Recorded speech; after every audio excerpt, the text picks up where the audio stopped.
Hello, സൗദാഗിരീഷിൻ്റെ പുതിയൊരു വീഡിയോയിലേക്ക് എല്ലാവർക്കും സ്വാഗതം. അപ്പോൾ നമുക്കിന്ന് ഓണത്തിനൊരു അടിപൊളി പപ്പടം നമുക്ക് സ്വന്തം വീട്ടിലുണ്ടാക്കി നോക്കിയാലോ. അപ്പോൾ അതങ്ങനെ ചെയ്യാൻ നമുക്ക് കാണാം. ഞാനിവിടെ എടുത്തേക്കുന്നത് 250 ml കപ്പിൽ 1 കപ്പ് ഉഴുന്നാണ്. അത് നമ്മൾ കടയിൽ നിന്ന് വാങ്ങി അതുപോലെയുള്ള ഉഴുന്നാണ്, നമ്മൾ വറുത്തിട്ടൊന്നുമില്ല. നമുക്കിത് ഒന്ന് വെയിലത്ത് വെച്ച് ഉണക്കിയിട്ടാണ് ഇത് പൊടിച്ചെടുക്കുന്നതെന്നുണ്ടെങ്കിൽ നല്ല ഫൈനായിട്ട് പൊടിഞ്ഞ് കിട്ടും. അപ്പോൾ ഇത് ഞാൻ രാവിലെ ചെയ്യുന്നതുകൊണ്ട് എനിക്കത് ഉണക്കാനൊന്നും പറ്റിയില്ല. പിന്നെ രാവിലെ തന്നെ മഴയായിരുന്നു. അപ്പോൾ ഞാൻ ഇതേപോലെ ഒരു തുണി എടുത്തിട്ട് ഇതിൻ്റെ പൊടി നമ്മളത് കഴുകുന്നില്ലല്ലോ, അപ്പം നമ്മളതൊന്ന് നല്ല വൃത്തിയായിട്ടൊന്ന് തുടച്ച് കൊടുക്കുന്നുണ്ടേ. അപ്പോൾ അത് ഒരിക്കലും നമ്മളിത് വറുത്തിട്ട് ചെയ്യരുത്. വറുത്താൽ പപ്പടം ഉണ്ടാക്കാൻ പറ്റില്ല, ഫ്ലോപ്പായി പോവും. അപ്പോൾ വെയിലത്ത് വെച്ചിട്ട് ഉണക്കിയിട്ട് പൊടിക്കാം. അല്ലാന്നുണ്ടെങ്കിൽ ഞാൻ ഇങ്ങനെ തന്നെ ഒന്ന് തുടച്ചിട്ട് എടുത്തിട്ട് പൊടിക്കുകയാണ് കേട്ടോ ചെയ്യുന്നത്. ഇതുപോലെ ചെയ്താലും മതി.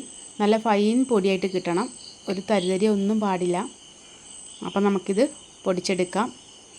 ഇതാ ഞാൻ പൊടിച്ചെടുത്തു. പക്ഷെ നന്നായിട്ടൊന്നും പൊടിയില്ല കേട്ടോ, കാരണം ഉഴുന്ന് നമ്മൾ വെയിലത്ത് വെച്ച് ചൂടാക്കാത്തത് കൊണ്ട് വല്ലാതെ പൊടിയില്ല. പക്ഷെ നമ്മൾ 2-3 ട്രിപ്പായിട്ട് പൊടിച്ചെടുക്കാം.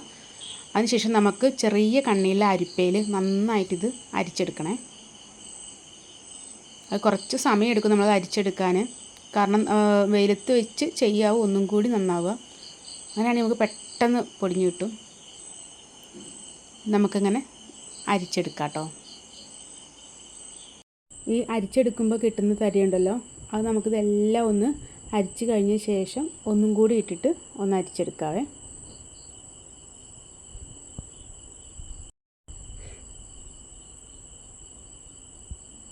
നമ്മളിത് ഫസ്റ്റ് ട്രിപ്പ് അരിച്ച് കഴിഞ്ഞിട്ട് അതിൻ്റെ ബാക്കിയുള്ള തരി എല്ലാം കൂടി ഒന്നും കൂടി അരിച്ചെടുത്തതാണ്. അപ്പോൾ നമ്മളത് മൊത്തം അരിച്ചെടുത്തിട്ടുണ്ട്.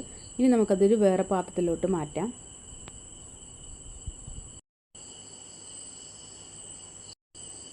ഇനി നമുക്ക് ഇതിലോട്ട് വേണ്ടത് ഒരു 1/2 ടീസ്പൂണോളം ബേക്കിംഗ് സോഡയാണ്. സാധാരണ പപ്പടം ഉണ്ടാക്കുമ്പോൾ ഇതിന് കിട്ടുന്ന പപ്പടക്കാരം കിട്ടും കേട്ടോ. അത് നമുക്ക് ഇവിടെ വീടുകളിലൊന്നും ഇപ്പോൾ അത് കിട്ടാത്തതുകൊണ്ട് ഞാനത് സോഡാപ്പൊടി ചേർത്തിട്ടുണ്ട്. പിന്നെ 1 ടീസ്പൂണോളം ഉപ്പ്. നമ്മളത് കുഴയ്ക്കുമ്പം ഉപ്പ് കുറച്ച് നമ്മൾ പപ്പടം വാങ്ങുമ്പോൾ കുറച്ച് മുന്നിക്കല്ലേ, അപ്പോൾ നമ്മൾ 1 ടീസ്പൂണോളം മതിയാവും. ഇനിയിപ്പോൾ അത് നോക്കിയിട്ട് ജസ്റ്റ് ഒന്ന് ടേസ്റ്റ് ചെയ്ത് നോക്കിയിട്ട് കുറച്ചും കൂടി വേണമെന്നുണ്ടെങ്കിൽ ഇട്ട് കൊടുക്കാം. പിന്നെ നമ്മളിതിലോട്ട് ഒഴിക്കുന്നത് നല്ലെണ്ണയാണ്. ഒരു 2 ടീസ്പൂണോളം നല്ലെണ്ണ നമുക്ക് ഒഴിച്ചു കൊടുക്കാം. വേറെ വെളിച്ചെണ്ണയോ അങ്ങനെ സൺഫ്ലവറോ ഒന്നും ഒഴിച്ചു കൊടുക്കരുത്. നല്ലെണ്ണ തന്നെ നമുക്ക് ഒഴിച്ചു കൊടുക്കണം. ഇനി നമുക്കതിലേക്ക് കുറേശ്ശെ വെള്ളം ഒഴിച്ചിട്ട് ഒന്ന് കുഴച്ചെടുക്കണം. അതിനു മുമ്പ് നമുക്ക് ഈ സോഡാപ്പൊടിയും ഉപ്പും ഇതേപോലെ നല്ലെണ്ണ എല്ലാം കൂടി ഒന്ന് മാവിൽ മിക്സാക്കി എടുക്കണം. ഇത് കൈകൊണ്ട് ജസ്റ്റ് ഒന്നിങ്ങനെ തിരുമ്മിക്കൊടുത്ത് അതെല്ലായിടത്തും ഒന്ന് സ്പ്രെഡാവുന്നവരെ ഒന്ന് മിക്സ് ചെയ്യാം. ഇതിലേക്ക് നമുക്ക് കുറച്ച് വെള്ളം ഒഴിച്ചു കൊടുക്കാം. ഒരുപാട് വെള്ളം കൂടി പോകാൻ പാടില്ല, കാരണം ഇത് നല്ല കട്ടിയിലാണ് ഈ മാവ് കിട്ടുക. ചപ്പാത്തിക്കൊന്നും കുഴയ്ക്കുന്ന പോലെ നല്ല സോഫ്റ്റായിട്ട് ഇത് പെട്ടെന്ന് കിട്ടില്ല കേട്ടോ. അത് നമ്മൾ പരത്തുമ്പോഴാണെങ്കിലും കുറച്ച് ബലം പ്രയോഗിച്ച് തന്നെ നമുക്കത് പരത്തിയെടുക്കണം. ഇപ്പോൾ കുറച്ചും കൂടി വേണമെങ്കിൽ നമുക്ക് 1 സ്പൂണും കൂടി നല്ലെണ്ണ നമുക്ക് ഒഴിച്ചു കൊടുക്കാം കേട്ടോ. അതിനുശേഷം ഒരുവിധം ഞാൻ കുഴച്ചെടുത്തിട്ടുണ്ട്. ഇനി നമുക്കത് ഒന്നും കൂടി സോഫ്റ്റ് ആവാൻ വേണ്ടിയിട്ട് ഞാൻ എടുത്തേക്കുന്നത് ചപ്പാത്തി പലക എടുത്തിട്ടുണ്ട്. ചപ്പാത്തി പലകേൻ്റെ വെച്ചിട്ട് നമുക്കൊന്ന് ഇതിൽ കാണുന്ന പോലെ ഒന്ന് കുത്തി കൊടുക്കാം. ഇനിയിപ്പോൾ അതുപോലെ ഇടികല്ലോ അങ്ങനെ എന്തെങ്കിലും ഉണ്ടെങ്കിൽ എന്ത് വേണമെങ്കിലും ഉപയോഗിക്കാം. അത് വെച്ചിട്ട് നന്നായിട്ടൊന്ന് ഇടിച്ചു കൊടുക്കണം. അപ്പോൾ നല്ല സോഫ്റ്റായിട്ട് നമുക്ക് പരത്താവുന്ന രീതിയിൽ കിട്ടും. ഒരു 5-6 മിനിറ്റോളം നമ്മൾ ഇതുപോലെ ചെയ്ത് കൊടുക്കണം കേട്ടോ, എന്നാലേ നല്ല സോഫ്റ്റായിട്ട് കിട്ടുള്ളൂ. സ്കൂളിൽ പഠിക്കുന്ന സമയത്ത് എൻ്റെ ഒരു കൂട്ടുകാരിക്ക് ഇതേപോലെ, കൂട്ടുകാരിൻ്റെ അമ്മയും അച്ഛനും ഈ ഒരു പപ്പടം ഉണ്ടാക്കുന്ന ആൾക്കാരായിരുന്നു കേട്ടോ. ഞാൻ അവളുടെ വീട്ടിലൊക്കെ ചോറുണ്ണാൻ പോകുമ്പോൾ അവരൊക്കെ ആകെ പൊടിയിലൊക്കെ കുളിച്ചിട്ട് ഇങ്ങനെ നിൽക്കുന്ന കാണാമായിരുന്നു.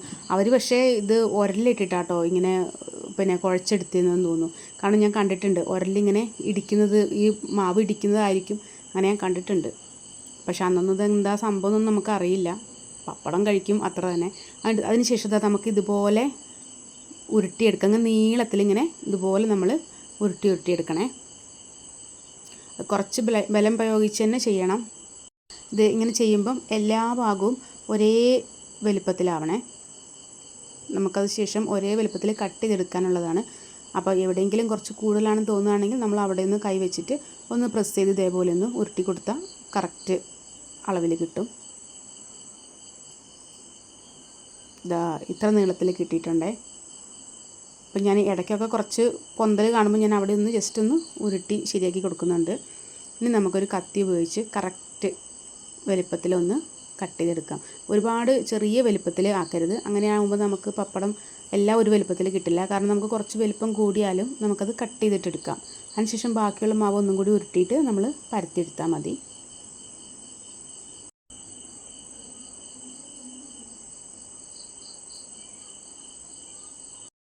നമുക്ക് ആ ഒരു കപ്പ് ഉഴുന്നുകൊണ്ട് ഒരു 16-17ഓളം പപ്പടത്തിന് കിട്ടിയിട്ടുണ്ട് കേട്ടോ. ഇനി നമുക്കിത് വളരെ കട്ടി കുറച്ച് പരത്തിയെടുക്കണം.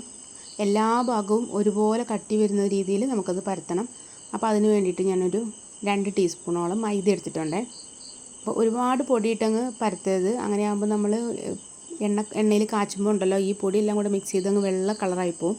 പക്ഷേ 2 സൈഡും അത്യാവശ്യം പൊടി ഇട്ടിട്ടില്ലെങ്കിൽ ഇതേപോലെ ഒട്ടിപ്പോവുകയും ചെയ്യും.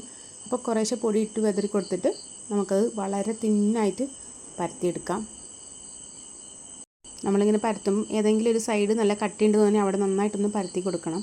ഇല്ലെങ്കിൽ എല്ലാ സൈഡും മൂത്ത് വരുമ്പം ആ കട്ടിയുള്ള ഭാഗം മാത്രം മൂക്കാതെ ചതഞ്ഞിരിക്കും. അപ്പോൾ അത് നന്നായിട്ടൊന്ന് പരത്തി കൊടുക്കാം. മാവ് നന്നായിട്ട് വളരെ സോഫ്റ്റായിട്ടുണ്ട് കേട്ടോ. അവിടെ നമുക്ക് നന്നായിട്ട് പരത്തിയെടുക്കാൻ പറ്റി.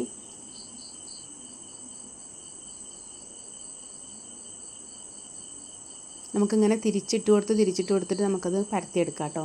അതിനുശേഷം ഞാൻ ഒരു ചോറും പാത്രത്തിൻ്റെ അടപ്പായിരുന്നു, അതുകൊണ്ട് ഞാനൊന്ന് കട്ട് ചെയ്തെടുത്തിട്ടുണ്ട്.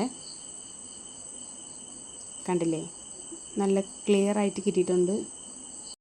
നമുക്ക് ഇതുപോലെ വളരെ കട്ടി കുറച്ച് ബാക്കിയെല്ലാം കൂടി ഒന്ന് പരത്തിയെടുക്കാം കേട്ടോ.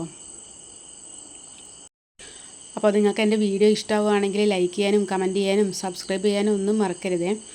ഇതുപോലെ തന്നെ എൻ്റെ വീഡിയോയിൽ ഒരുപാട് നല്ല നല്ല റെസിപ്പികൾ കിടപ്പുണ്ട്. അപ്പോൾ അതൊക്കെ പോയിട്ട് എല്ലാവരും കാണണം, ചെയ്ത് നോക്കണം. അപ്പോൾ ഞാൻ രണ്ടാമത്തതും പരത്തിയെടുത്തിട്ടുണ്ട്.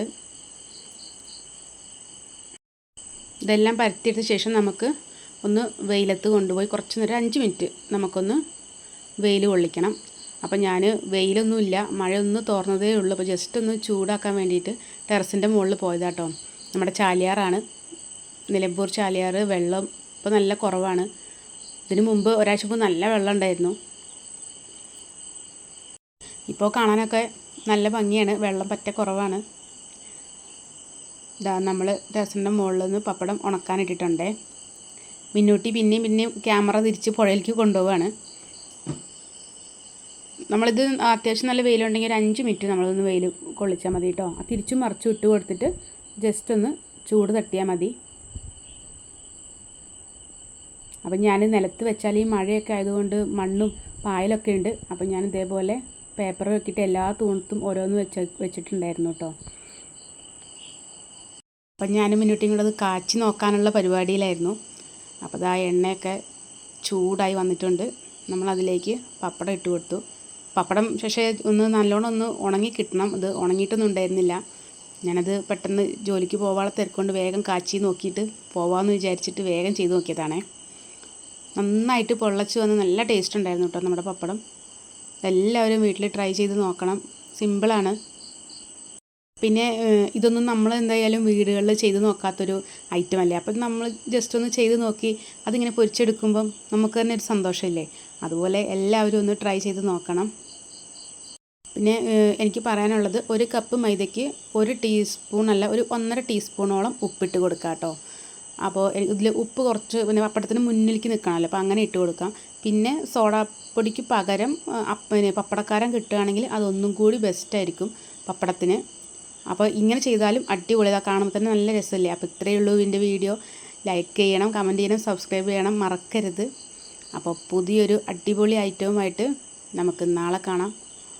Tata, bye bye.